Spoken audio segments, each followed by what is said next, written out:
Je me souviens.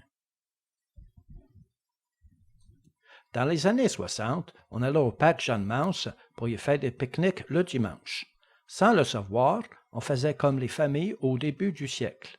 Eux aussi venaient faire le pique-nique sur le flanc de la montagne à Fletchersfield. Il y avait des gens, surtout ceux qui n'avaient pas d'enfants en bas âge, qui prenaient leur funiculaire pour monter au sommet de la montagne pour s'y promener. C'était un peu dur sur les oreilles, mais salutaire pour les jambes. Une fois rendu à la station du sommet, l'Est de Montréal s'offrait aux yeux des voyageurs en guise de récompense pour leur effort. Les Montréalais cherchaient des sites familiers.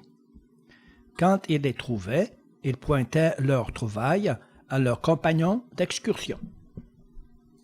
On pouvait voir l'île Sainte-Hélène au centre, dans le fleuve Saint-Laurent, et vers l'ouest, on reconnaissait l'hôtel de ville et le palais de justice.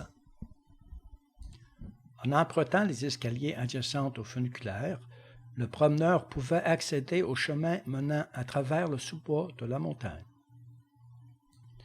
Sur ce chemin, il pouvait rencontrer des gens se déplaçant à calèche ou à cheval.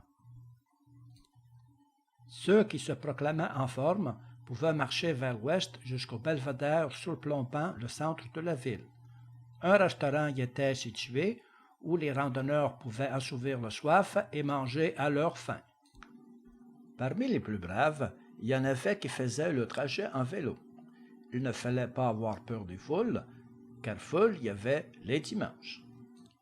Les gens profitaient des hauteurs du belvédère pour admirer leur ville, chercher leur quartier, échanger entre eux, et parfois avec des purs étrangers.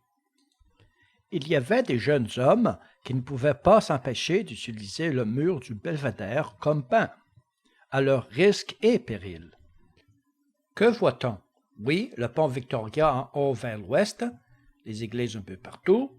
Au centre près du fleuve, on voit les deux tours de la cathédrale Notre-Dame, et plus à l'est, on voit encore l'hôtel de ville et le palais de justice. On les entend à peine, mais les cloches sonnent. Mais de quel clocher? Il y en a 5 ou 6 qu'on peut voir. Les deux tours au centre attirent mon attention. Le son devient plus intense. Peut-être le clocher de la cathédrale Notre-Dame. On ne peut pas s'y tromper. Ce sont les cloches de la cathédrale Notre-Dame. Sûrement une occasion spéciale. En tout cas, ce ne sont pas les calèches qui manquent autour de la cathédrale. En se rapprochant un petit peu plus de la cathédrale, on entend les cloches dans toute leur clarté vive. En regardant vers le haut du clocher, on aperçoit l'auteur de ce monologue ecclésiastique qui annonce un événement heureux. En pénétrant dans la cathédrale, on entend les pleurs vives d'un bébé. Il doit y avoir un baptême dans une des chapelles. Un nouveau baptisé. Un nouveau petit baptiste. Or, justement, notre baptiste a été baptisé ici, dans la cathédrale Notre-Dame, à la fin du 19e siècle. Baptiste aujourd'hui est jeune homme et connaît bien le quartier. On embarque dans la calèche conduite par Baptiste. Il nous conduira jusqu'à la rue de sa demeure. On se dirige vers l'est sur la rue Notre-Dame jusqu'à la rue Saint-Laurent, qui se nommait Saint-Lambert jusqu'à récemment.